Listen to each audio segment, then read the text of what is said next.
Hello, ladies and gentlemen. Welcome to probably some of the first good news of the clown decade. It is the start of the loosening of the grip that San Francisco-based social media has had over the entirety of the planet, though generally entirely the Western world. Given how Indians on Twitter can still be openly racist to black people, and active members of the Taliban are still allowed on Twitter. And yet people who have never said anything racist in their life, and people that aren't part of a prescribed terrorist organisation, are banned off it, such as the Orange Man himself, Donald Trump.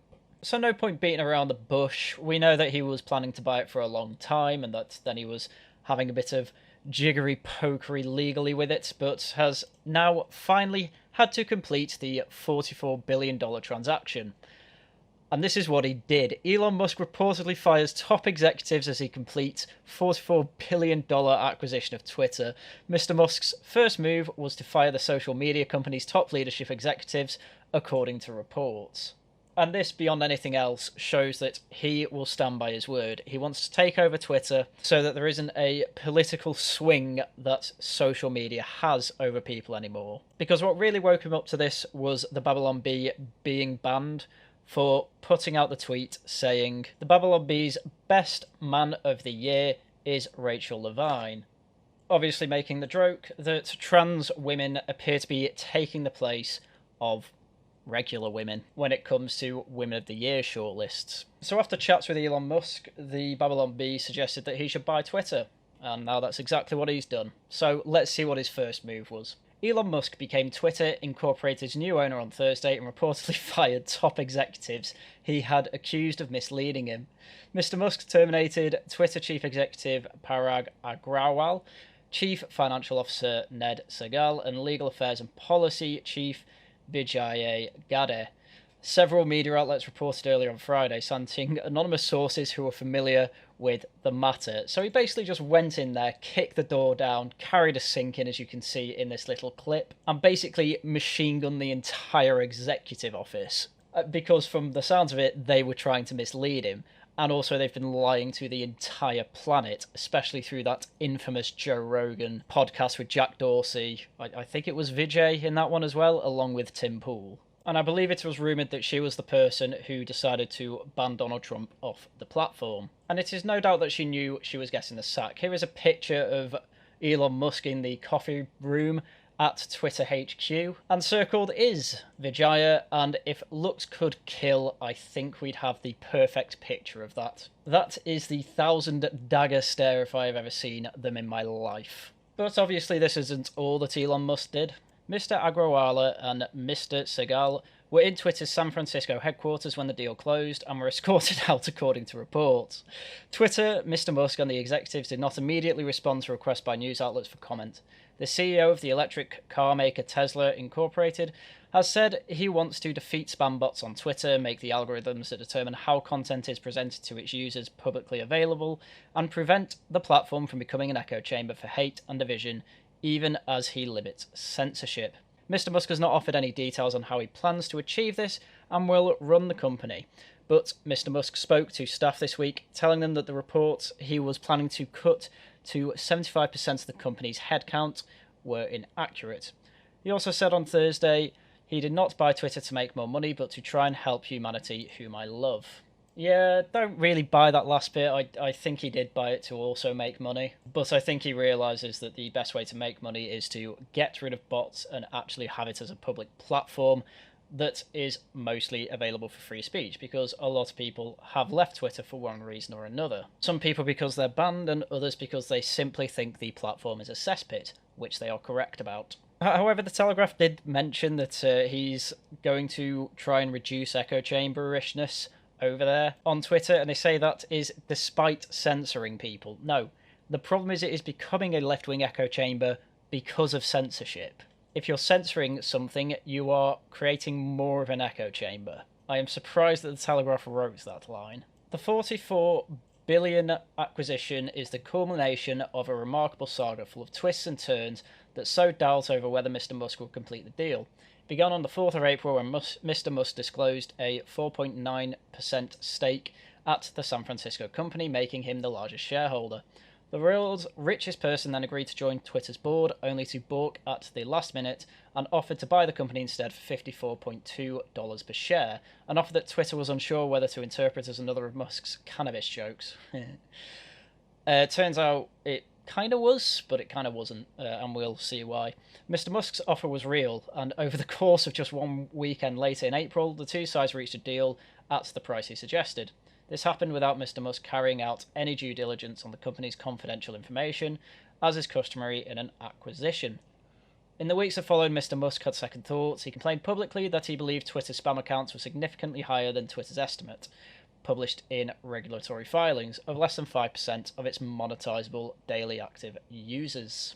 And that's part of the reason he fired the CEO and some other of the executives, because he thinks they just lied to him. Why would you keep people around at the board level when they're just going to lie to you? So carrying on this crazy story, his lawyers then accused Twitter of not complying with the requests of information on the subject. The acrimony resulted in Mr. Musk giving notice to Twitter on July 8 that he was terminating their deal on the grounds that Twitter misled him on the bots and did not cooperate with him. 4 days later, Twitter sued Mr. Musk in Delaware, where the company is incorporated, to force him to complete the deal. By then, shares of social media companies on the broader stock markets had plunged on concerns that the Federal Reserve's interest rates hike, as it seeks to fight inflation, will push the US economy into recession, which is yet another reason Elon Musk shouldn't buy. Twitter then accused Elon Musk of buyer's remorse, arguing he wanted to get out of the deal because he thought he overpaid, which, well, they've already agreed to the deal, I suppose. On October 4, just as Mr. Musk was set to be deposed by Twitter's lawyers ahead of the start of their trial later in the month, he performed another U-turn and offered to complete the deal as promised. Delaware judge gave him an October 28 deadline to close the transaction and avoid the trial.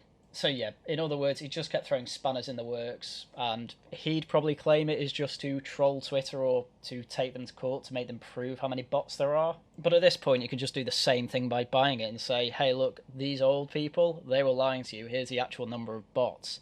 And from then on, you can say, well, I'm going to make this all open source so you can actually see the data and see how many bots there are and how many we've got rid of. Will he do that or not? I don't know yet. It's actually quite hard to tell exactly what he's going to do. However, he does seem to be completely open about what he's doing. As soon as the deal was closed, he came out with this tweet saying the bird is free. And he especially wants to make it clear to his income, aka advertisers, what his plans are with the platform, which he put in pictures in a tweet here. I wanted to reach out personally to share my motivation in acquiring Twitter. There has been much speculation about why I brought Twitter and what I think about advertising. Most of it has been wrong. The reason I acquired Twitter is because it is important to the future of civilization to have a common digital town square, where a wide range of beliefs can be debated in a healthy manner, without resorting to violence. There is currently great danger that social media will splinter into far right-wing and far left-wing echo chambers that generate more hate and divide our society. In the relentless pursuit of clicks, much of traditional media has fueled and catered to those polarised extremes, as they believe that this is what brings in the money, but in doing so the opportunity for dialogue is lost. That is why I brought Twitter. I didn't do it because it would be easy. I didn't do it to make more money. I did it to try and help humanity whom I love, and I do so with humility, recognising that failure in pursuing this goal despite our best efforts is a very real possibility. That said, Twitter obviously cannot become a free-for-all hellscape, where anything can be said with no consequences. In addition to adhering to the laws of the land, our platform must be warm and welcoming to all, where you can choose your desired experience according to your preferences, just as you can choose, for example, to see movies or play video games ranging from all ages to mature. I also very much believe that advertising, when done right, can delight, entertain, and inform you. It can show you a service or product or medical treatment that you never knew existed, but is right for you.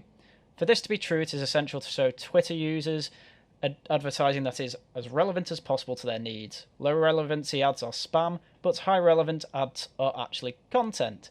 Fundamentally, Twitter aspires to be the most respected advertising platform in the world that strengthens your brand and grows your enterprise. To everyone who has partnered with us, I thank you. Let us build something extraordinary together. So clearly he is trying to make it a genuine free speech platform, or at least as free as it can be, especially under the laws of the US. And he's saying to advertisers, look, I'm not going to allow you to have bot accounts because they're annoying. But if you make legitimate accounts and legitimate employee accounts to help advertise and share your product, then that will be acceptable, and I can only imagine that he is going to make a process to make sure that adverts on Twitter that you always see are actually relevant to the people they are being shown to. It's probably going to try its best to not show me any makeup adverts because I'm not interested in that, but I am interested in, say, video games, so I'll see more video game adverts and less makeup adverts. Which Twitter already tries to do, but it does spam you with it sometimes.